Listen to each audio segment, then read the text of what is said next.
so ọtụtụ ihe bụ ihe ji ọtụtụ ndị mmadụ taata bụ amarozi ka ọgwụ ji alụ ọrụ. Enwere ọgwụ a na-agwọrụ nye gị taata ọ dịkwa active bet na oge ọ ga-ebido wee gabalụ gị ozi recognize ya gị o nwere ike ọ nọ gị n'aka for 6 months na-atalụ gị ọjị na-anwụrụ gị mmanya ị na-agbụ ya ihe si gị n'ọnụ ọ na-epik your aura and your spiritual makeup. Ọ ya mere eji mechaa ụfọdụ asị na a na-erekwa ọgwụ. A na-ele ọgwụ ahụ efula a na-ele is to bring it back to activeness. Ọ dị ka onye fon ya lụgoro ọrụ ọfụ na dị batrị adịbagolo ọ ga recharge ya mana makwanụ na enweghị ka fon ị gotere kịta ga-alụrụ gị ọrụ na ọ bụ na ekwe ihe n'ọkụ ọ ga-agarịrị through configuration kama na ọ bụrụ ka na-achaji gị ya oge alụchara ya onwegodo ume dị ya na-arụ ịgazi egolu dị fon as electronics onye anwalesilu gị na gị na onwe gị abazie reactivate ya phone na-akọmzie up to life. Ọ dị ma ọzọ itinyezie ya sim you can now make call you can now use it obidolo bọọlụ. Ọ dị ma ọzọ maka ndị na-aghọta ugbu a na ịnaghachi n'ihe anyị na-ekwu bụ mmadụ jee na nke dibịa ọ bụla ebumnobi na ihe o jere ebe a na ọ ga-alụ ọrụ na a ga-ewetaba ele na ọ ga-adị ile ụfọdụ jee na ọ ma dị ile mana ụfọdụ jee ọ dị ile mana dịka ịkọwa na mbido dịka onye ọ chọrọ ka ya na mma akpakọ na a ga-eburu ebe na dịka na nka dịka nwoke obugodo ube o wee ike wee gọbara ya na mma akpaba gọbara mmụọ ọfọ na be ya nke wee na-egosi na onye ọbụla na-eje na nke dibịa na ya na owe wee ọnọdụ ọ kwesịrị ịnọ tupu ihe dibịa mere ya alụ ọrụ wee na-ekwukwa na ụfọdụ bụkwanụ ndị na-alụ ọrụ na-anọghị n'ụdị ha kwesịrị ịlụ dịka ndị dibịa na-ewekwa ọnọdụ dibịa ga-anọ dịka dibịa tupu ọ lụọ ọrụ ihe mmadụ ọrụ ahụ alụ ọrụ ya bụ na ka ọ dị onye na-eje na be dibịa na onye na-eje na be dibịa wee ọnọdụ ọ kwesịrị ịnọ na ya onye dibịa na-alụ ọ kwesịkwara ọnọdụ ọ ga-anọ na ha niile wee lụkọta ọrụ mana ihe gbasara ọgwụ ọ bụ chere were ọ bụ majik ọ bụ a na-ekwu okwu ọ na-eme eme ozigbo ozigbo maka na ekwuru okwu si na-ewere usoro ọgwụ ji alụ ọrụ onye a kwesịrị iwe ndidi mana ụfọdụ adịghị ewe ndidi. Anyị ga-akọwalụ gị ihe dị n'ọgwụ kọwatụkwalụ gị ihe dị n'aja kọwaa gị dịka isi wee jụọ anyị ajụjụ bụ ọnọdụ mmadụ na-anọ dibịa na-amarọ mmụọ ọ bụrụ na ọ kpụọ ya n'ọnụ nwa oyibo ọ sị gị initiation you have not been initiated enwere ihe ma outside your physical eye. Your spiritual ear has not been opened. Dịka eji wee na-asị gị na onye nke na-anụzi ọnụ mmụọ nọ ihe akpọrọ ya bụ clairaudience. Ndị nke na-afụ ụzọ bụ clairvoyance. Ndị nke jizi obi ekwu okwu ọ na-abịa na mmezu ọ na-enwe communication akpọrọ ya telepathy. Nwaanyị ji wee sụọ ya n'ọnọdụ anyị nwere ike ịnụ ya bụ ndị maka na ọtụtụ obodo m nwere ike sụọ ya na-akpa n'ụgbọ ọka dịka m ji bụrụ onye ụgbọ ọka ịma ama onye ahụ efuru datị na petals ya adịghị open ọ crown chakra ya adịghị open ọ chakras ya adịghị sanctified ị bịa chọọ ka iwere obi wee zie ya ozi without words o nweghị receptive component so to say na nwere mmụọ ịnabata ihe a na-enye mmụọ nnabata ya so inwe ike ị na-ekwu ya ịdị n'ọda ịmagoro ka esi eme ọ ma anabata nwe ya because ọ maghị about it ọ dị ka somebody na-enwelo sim card mana o ji empty phone i just dial any type of number si na ya maka ị na-akpọ ịma akpọnwụ ya because ọ dịghị connected ị ga-enwe otu bụ na mmụọ ị ga-enwerịrị a sim that sim ga-enwe number that will help everybody everywhere in the world to reach you. So ọtụtụ dibịa adịghị ignited ha adịghị initiated ha amarọ mmụọ ha ji ọsọ ofu na onugbu na-alụ ihe agakọta akwụkwọ onugbu mana amarọ na ihe bụ the real power bụ na ịkata akwụkwọ onugbu na enwere mmụọ kwesịrị imetụ ya aka mmụọ ahụ bụ mmụọ gị na ya bịagoro encounter with and you can summon him in your mind. Akpọ ya telepathy ebe ọbụla ọ nọ na kwa ọbịa mara na ọlụ dị na agada gị. Ute ka o si wee dị na onye na-abịa iwere ọgwụ mụji wee na-ekene ezi nwanne anyị nwoke bụ Ayaka, if I'm not mistaken, n'egwu nke ọ kagburu. Ọ sị gị nsọ bụ ọgwụ, nsọ bụ ọgwụ, nsọ bụ ọgwụ, nsọ bụ ọgwụ. Ọgwụ ọbụla niile enyelu gị nwere nsọ, without which it will not work. Cell phone na-eji kịta nwere nsọ. Mmiri maa gị na ya o damage the accessories o ji alụ ọlụ. Mana enwekwere phone ọ na-alụchakwa ọbụ water resistant. Nke bụ na ọ dagodu n'ime drum ịkpọ ya ọ na-eri ngikwa ebe ahụ. O wee bulu okwu ka m si wee melu. Ọgwụ dị iche iche. And ọgwụ ọbụla must gain stamina. Ọ ga-anọlụ na mpaghara o kwesịrị ịnọ tutu ọlụgba ọlụ. Ọ bụla ọgwụ niile na-eche one day to showcase power. And ọ bụghị ọgwụ niile na-anọcha 6 months in order to gain energy. Mana dibịa o kwesịrị ọlụcha ọlụ ọsọ ya na mkpụrụ ụbọchị one na one na ọlụ ga-alụ. Ọ patan m ji alụ ọlụ bụ ihe ahụ ekwuru kịta. The reason why o ji wee dịrị m onye ahụ because na m lụcha ọlụ ma enenenu the ratio of power batara n'ọgwụ m ji. Otu na ọgwụ m ji. Mmanụ na ike mmụọ bata gị ya. Ọ bụrụ na ọ batara ya what percentage? Kedu oge o kwesịrị? Kedu oge o kwesịrị? Ma ọ bụ kedu ihe ji? Percentage na ihe dị otu a ga-adị na omego reception. Reception na bụ na ịbịazie ya n'akụkụ okwu like magnesium. Ọdọlụ mmụọ ahụ condition to work with that gadget. Mmụọ ahụ abịa nso. Ọ mmụọ ji ọgwụ nọ n'ọgwụ bụ ihe na-eme ka ọgwụ rụọ ọrụ. Ọ dị ma ọzọ ihe njiju ajụjụ ahụ maka na ewegoro ndị nọ na social media oge niile ha na-ama aka maka ịma aka na ihe niile a na-ebupụta n'afụ mere na ajisi na a na-emebi ụmụaka na onye bịa buru ike ego abịaba ozugbo na a na-ewe oke ite na-ewe nke ọzọ mana oge aka na-acha Anambra Soludo wee ndị ọ jụbara ajụ si ha ike a ha na-ekwu na ha nwere ike ime ha bịakana na meelu ya na a ga-akpọta ndị ụbịam na a ga-akpọta ndị mmadụ ka ha nọrọ ebe a ihe ọbụla ha sịkwa weta ego ha sịkwa kwụọ ka akwụọ ka ha gwọọrụ ndị mmadụ ndị ụbịam ọgwụ ka ha webe ego ụfọdụ n'ime ha sizikwazie na ọ bụ kọntent ka ha na-eme nke ha na-ekiri na ọ bụ ime ndị mmadụ am ka ha na-eme. Kedu ihe ị ga-ekwu gbasara nke this particular phrase you wepụtara kịta or facet ọ dị too large mana m ga-ete gị na a little scale wee chighete n'ajụjụ ejụrụ ka ọ nwee ike do direct. Ọ bụrụ na ị gaa na ọtụtụ shop dị n'ala Igbo bụ spiritual shop ị ga na-afụ candles made in India akpọ ya call money. Ị ga-afụ some perfume by certain companies ihe a ga-ede ya bụ afa ya bụ call money. Kpọọ ego Gị kpọọ ego okwu ka ọ bịa. Enwere ike ilu ebe ahụ ị na-asị ha ego one ụfọdụ asị gị 5,000 ụfọdụ asị gị 7,000. Ihe m ji wee jos mee ka ọ nwee ike dị na nke m bụ na ọka nkụ ọtụtụ kọmpani ahụ na-alụ ụdị ọlụ a botu na China botu na India Asia Arab ọkwa gọọmenti bụ ihe na-anabata nye ha license to come and sell their product here. Nalụ ha tax and revenue. Enwe onye n'ime this company ha sigoro menyezie insensi akpa ego ka anyị fụ na insensi a na-arụ ọrụ ha na-eme ya adịghị emebekwa ya ijidekwe mpaghara nke ahụ.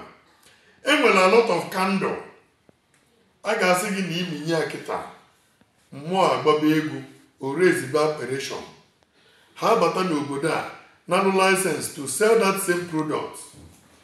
Enwebele end of this company ha sịrị bịa minye ya ka anyị do double sure na ihe a esi na your product a na-eme bụ taa ka o shigbelode. Do you know why m ji wee ga ha ma alụ gị n'ebe a m gara kịta otu a ka o si wee dị na rosary a na-ekpe. Enweghị onye nwere ike ịshị gị for real na rosary a na-ekpe truly works. Why? Spirituality has to do with the mind. And you cannot awaken the mind except by repetition. Yes. Oh yeah, my spirituality can never be one.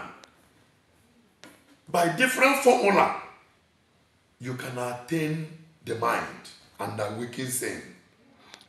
Achọrọ m ịghọta mana ị na-aga omimi na nkọwa ihe mechi wee gatụ otu a mechi wee na-akọlụ gị akịta bụ na enwere okenye Reverend Father or Bishop ga-eji wee sị gị nekwa aka ya mere kịta na ụdị ekpere ya na-ekpe kịta gị were kamera gị wee fuo gị ike mmụọ ga-abata wee rụọ ọrụ na-arụ onye a ịma afụmụ ya mana ka ịgwanụ maka ndị na-ekwu ya ji nọkọtasị na ọbọzi ihe a na-ekwu ya ka mụ na-agwa gị ihe m ji wee na-agwa gị ya bụ a lot of people na-enweghị spiritual connection at the first place.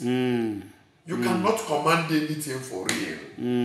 Enweghị ihe dolu gị anya ị na-eme mwa bụ dibịa ị bịa na ebe m kịta ị ga-afụ nke a bụ be m ọ bụrụkwa ụlọ ọrụ m ka ị nọ mana mụ ga-agụnwuru gị nwaanyị ihe dị otu a ji wee nọ n'ebe a na ọ bụcha just by decoration. Piatụ na atụ anụ ma efu n'ebe a mere ọrụ ọ na ebe a bụ ọrụ nke ya ama m wee goo ya even though na ọ dị costly and ụta ka ọ dị n'ọtụtụ mmadụ ezikobe gị ebe a ụfọdụ ga-afụ ka m debere ya debekwa ya na be nke ha for decoration but ịmanụ na-enwere ihe m na-aga alachalụ na mpịa m debechara ebe a na ọmụ ji ya eme na ọ na-enwere oke ọfụ mma ike ịgọba kịta bụ ewepụta mpi anụ gbanye mmanya ike na ya wee kwubie okwu tụọ ya n'ihe echi ị na-afụ ya ka ọ na-eme ma in my house decoration ka ị kpọrọ ya ọ ihe m na-achọ ịkọwalụ gị bụ ihe ama n'ebe onye jedebe ka ọ fụdebere ụzọ these things ihe a niile na-arụ ọrụ kama na o depending your knowledge of it. Dịka m si gwa gị na mbụ ọtụtụ batara na omenala na ọdịnala ka nwekwere that deception spirit ha si n'ụka na ọtụtụ other religion wee pụta wee ka na-asa akpụrụkwa ndị mmadụ. Ị na-enye anya na social media efukwa from ụkọchukwu na-agọzi gị na enwere ihe dị ka eluigwe anywhere maka na ọ bụrụ na eluigwe bụ ihe ndị ụka ji eri ndị mmadụ mugwu ha ji agụ ndị mmadụ wayo egwu ha chadum kedu ihe ọ na-abụrụ ọnwụ bịaba na onye ahụ a na-agba egwu na ya na-anazikwa eluigwe kama ọ chọba dibịa oyibo nọ nke mgbọrọgwụ na mkpakọ dịka anyị bịabịa n'ụzọ nzuzo ka a zụọ ya ndụ ka a wee nọkwuo ebe a ka ebe ọ bụ na ebe a bụ afụfụ waya yu stil chọọ irite eme ya so na isiokwu m bụ ihe m na-ekwu ọgwụ dị onye maara anya ọgwụ dị and ọ na-arụ ọrụ mana ọ bụ ka eji wee sampụlụ ya ka o si dị were ndị adịgboroja ka na ọ bụ na adịgboroja mere anyị ji ekwu ya ọ bụrụ na ọ bụ ha adịgboroja isi mmadụ bezi ebe a kee ọgwụ mmiri iji aha mmiri ọsịsị gị na ya bụ content creator ọ bụ ozi iji sikọ gị na ya bụ onye adịgboroja na ya ghọtara ihe a na-ekwu yes mana kebe eziokwu abụghọ dịka ka anyị kwulu n'ihe a na-akpọ oke ite ndị ma isi atụ ndụ ma ijere ndụ ma ibobo oke ibobo na ibobo ọgụ ọ batakọba na agwụchalụ gị ya taata enweghị ihe ị na-eme beebe ike mmụọ idebere n'ụlọ na-azụ maka na ntụrụ ya nzulodo na-eme ihe ha si gị na-eme ọzụzụ ka ị na-azụ ya to align force with you with ihe ị na-eme ọzọ ewe ajụjụ m chọrọ ịjụ gị nke m nụrụ a na-ekwu maka gị mana tupu nke ahụ na-eme ewe ndị na-anụ ọnụ gị ga-achọ ihe ka ị kọwara ụmụ ihe miri emi ịmana oge ada adịcha na na-ekwu ụdị ihe dị otu ewe akara ekwentị nọ na WhatsApp onye chọọ ka dozie ya ụzọ na mmụọ maọbụ ihe mmụọ gbagwojuru anya anọ m na WhatsApp kedu akara ekwentị ọzọ ya bụ 08032777802 ya bụ nke m ji wee nọ na WhatsApp gbakwana ya ewe ka ị kpọrọ ya 0803277 ya 777-802 0803 yeah 2777802 ọ dị mma. Ọzọ ajụjụ m chọrọ ịjụ bụ maka na ikwuchara okwu gị na-eme ime ụfọdụ si mụ na ọsọ ndị nnukwu mmadụ ka ị na-alụrụ ọrụ mmụọ, ụfọdụ si na ọsọ ndị nọ n'obodo oyibo, ụfọdụ si akpa afa ọzọ Chimereze na ọkwa sọ ndị nnukwu mmadụ na ndị nọ n'ọkwa gbanitere elu ka ọzọ na-arụrụ ọrụ. Ọ bụ eziokwu? Eziokwu adịchaghị ya, maka na ịnọrụ mgbani na-ene mmadụ anya ya ha amacha onye ahụ bụ onye bịara nso ajisi gị nọ ihe dị nso dịka imi ji wee nọrọ ọnụ nso ọ na-anụ isi eze. Ekele ọrụ eke adamalụ ihe niile. Enwere obere ọrụ mụ na-alụ na dibịa nyere m afa. Kedu ọrụ a? Ana m alụ ọrụ dị na awele ọfụma, ana m alụ ọrụ dị n'ọmụmụ. Ọma abụ na ọ bụ na mmadụ bịa achụchala ya aja, onye nwere onwe m pụta na soshal midia gwa gị na onye anụnwa bụ ụkwa na-epu ọma na enwerekwe n'ihe o mee na-enwekwa ihe m natara ya mana ọmụgo nwa. Nke ahụ abụghị ka o ji kwesị, maka na dọkịta ọbụla nwere sikriti nke ya. Kama na ihe a na-ekwu okwu ya bụ na mụnwa ga-asị gị na-ekwe ihe ngwongwo ị ga-egote n'ilu na gboo. Ọ bụgoro na m chajilu gị 10,000 na 20 as workmanship, ọ gị ma na-agago your materials. Ọ bụrụ na material ị ga-aga gote based on ụdị ọrụ iji bịa ga-eri gị 50 or 60,000. Ọ bụghị na ya bụ na ọmụnwa na-achaji gị. After all, na m chajigodu gị 10,000 or 20 as workmanship, ị na-enye m more than 100 naira. Da ọ bụgoro gị 200,000 ka anyị kwetara na ị ga-enye m na ịfụ n'anya welukwe. Aka m bụ sọsọ dibịa na-alụ ụdị ọrụ ala na mpaghara nke m ebe a abụghị na enwe ọtụtụ dibịa na-alụ ya. Ọ 100 naira ka ị ga-edebere m out of workmanship. Ide ahụ mụ ya tiri ịfụnanya onye jiziko na ama m obere nke m na-eme ya ka m ji asị gị jide ego ahụ kwesịrị ịbụ nke m dọmpe debe m ego nsala ọgwụ bụ 100 naira, mana ọ gị nwa ya akwa ngwongwo eji alụrụ gị ọrụ eji achụrụ gị aja. So e nwekwere turuturu ndị ọ na-abụla ịgwa na-ekwe ngwongwo ị ga-aga gote n'ahịa. Ọ bụ ọkwa na my shop maka enweghị spiritual shop, ọ sị gị na ọ gara alụ ha ọnụ. So ị ma apụta kịta si onye na-esi ofe dịka ịkọ ya gwuru 1,000 naira chielu gị, ọma agbajila aka ya tinye ya, ọ ga-agụrụ gị ngwongwo eji esi ụdị ofe ahụ. Oyi gotekwa oyi wetepụta ojikwukwe gị na ya maka eji esi ofe ahụ. Ọ dị mma. Ọzọ na nchịkọta okwu ugbu a n'ihe gbasara ka ndị dibịa si alụ ọrụ nakwa ịmata ihe mmụọ, kedu ihe ị ga-agwa ndị otu gị dibịa, maka na ị nọ n'isi ugbu a ị bịatara isi na nzukọ ndị ọha nze na ọzọ kwamgbe ka a na-eme ya, ewe nkata ụnụ na-akpa iji fụ na ka a ghara imebizi afa ndị ọdịnala na ndị na-eme omenala. Ya dịkwa gị na mma. Tutu m aza gị ya bụ ajụjụ, obere ihe ka m chọrọ itinye. Ifulu mmiri na-ekwobe ekwo a na-ekwozi ekwo, ọ dọla ofu ebe enwezi ndị na-abịa ka o ji kweshi. Oge abịa achọpụta na ndụdụ na mmiri anwa, ọtụtụ ga-abịa hapụ onwe ha aka n'elu dakpunye na mmiri anwa. So mmiri anwa na ọdawe ga-adịkwa atịtị, ọ ga-avụrụ, ọ ga-abịa gbalụọ. Ihe a bụ ihe na-eme n'omenala na ọdịnala kịta. Ọtụtụ ji ike wee batazie n'omenala na ọdịnala wee bịa na-agbalụ the polity, mana ọ ka ya edo, ọ natural occurrence ka ọ bụ. Mana ihe mụ na-agwa onye ọbụla bụ ijizine the church mentality na ebe ọbụla bụ ụka ebe ka isi wee mabụ olu ihe gbasara mmụọ wee bata. You must seek tutu ịmata ka o shiwelụ dị. Ọ bụrụ na akọ na uche gị ọ bụ ọkwa onye nwa ofu ihe na ọ bụ mmanya na ọbụ ihe ọbụla ọ gwaba ya okwu akọ na uche, which is hallucination, ọ sị na mmụọ na-agwa ya okwu. Mana imekwa ihe ahụ mmụọ gwara gị efukwa na ọdụghị ile ijizikwa gị na ọ bụrụ na eziokwu ọbụla adịghọ n'ime ya. Enwe ndị ọba ahịa ka ha na-asechie ha sị gị na ha amagoro ihe niile, nwaanyị enwere ihe ọbụla ha ma about that particular field. So ihe m na-agwa onye ọbụla bụ enwere nke ọbụla ị na-eme, try to align.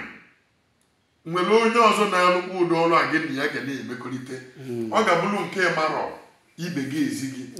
Ruo ntụ this very day aka na m amụta ihe n'aka ọtụtụ ndị mmadụ. Agbanyeghị ogo m chọrọ mụ nọ, mana aka na m amụ ihe iji ziko ofu onye ada agbachọrọ mmụọ. ọzọ ya bụ na ị na-akwado ka dibịa ọbụla ọ mara ya na ibe ya na-akpa ya na-amụtakwa Yes. ya na-eji ọmụmụ. Yes. Oh yeah, but the essence of coming together as meeting. Mụ bụ chairman na Ọhanze. Bụ ndị dibịa na Kano East and West na ọtụtụ ndị ọzọ sokwa anyị n'other place from ọgụ nọchakwa na be m na-abịa meeting. Emeghị m na mụ bụ nọ na mụ kacha ndị ọzọ kama na anyị ncha na-abịa rọbọ mind na ideas. Enwere onye ga-enweta ọrụ dị anya ọlụọ ya ọbụna ọ garọ ị ga-afụzi ebe dibịa ga na-asị gị ka o ya uwe ka ọrụ ahụ uwe ebe ọ bụ na ike dị ya na ọ bụrụ na ime ya ụta mee ya ụta na ọ ga-alụgbazi ọrụ. You are now borrowing experience from other superior or other people bụ ndị gị na ya bụkwa mate. Mana ịkwụrụ sọsọ gị you may not know it. So but by sharing experience obere oge correction will abound because ọ bụrụ na ịtọ na ịnọ na ise mebe the correct thing before you know it o may take too long a time iji wee malụ ndị maara ihe a na-alụ and the people can now follow them. Ndị nke ọ makwanụ can now come there. Ọ ya bụ na unu were oge unu na-akụziri ndị mmadụ. Yes, anyị na-akụziri ndị dibịa na-abata gị na-ekwe mgbọrọgwụ nka na-ekwe nke eji emepe anyị imekwe nri ofeke na imekwe nke a na so time dị ụta na ọ na-agbakwa ara mana imebi ya mee during the full moon and ị ga-adụ guided ndị otu gị ga-anọ wee make sure na ọ gbara na o kwesịrị ebe a ka ọ ya na-ebu na ịdọ ya dị too much mgbe ọ ma gị arụ okoropụ onye ahụ isi enwe ọtụtụ ndị anyị ga-afụ bụ ndị kata ata ọ bụ ihe gbasara mmụọ koropụrụ ha isi mana enwe ike ọ bụrụ na ịmabeghị ịchọ na ike adịghị n'ihe ahụ efuru mba aja a na-achụ n'ọbụ ọgwụ na-agba mmadụ ara aja na-agba mmadụ ara onye ka anyị ji adị ihe ọbụla ị na-eme ọ dị ka electricity ọ ihe ọma ka ọ bụ mana ọ bụrụ na ịma ojidi ọ dore dị igbo mmadụ by simple mistake.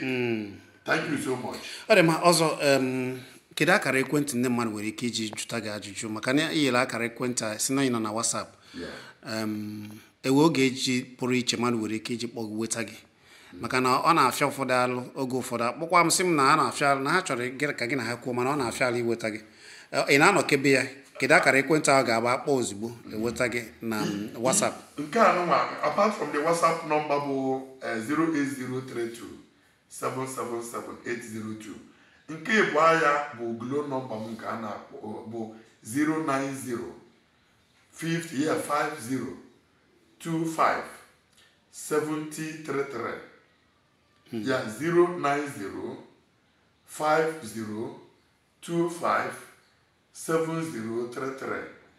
N'ihe mere o ji adị ka a dị enwetakere m bụ na ebe m na-alụ ọrụ dị n'ọma agụ ọ dịchaghị nso n'ụlọ bụ ebe edebechalụ maasị n'ihe na-achịkọta okwu na-aga n'ikuku ebe nke m nọ ọ bụ anyị luo ọ bụchala ụmụ nwamba otuba oge ụfọdụ ọpụọ kpamkpam ọ ya na-eme eji adị enwetakere m mana oge isi ụtụtụ na mgbede na-abụkarị the best timing maka na ọ na-abụrụ ọtụtụ oge bụrụcha ọrụ gbagote n'ebe oge mode bụ n'ụlọ netwọk na-aka aga ebe a bụ ebe a mụ na gị nọ taa wee na-akpakọrịta nkata mana onye zi ego ozi na WhatsApp ana m afụ ya mbatara na aga m afụ ya and aga m respond. Akara WhatsApp ahụ bụ gịnị?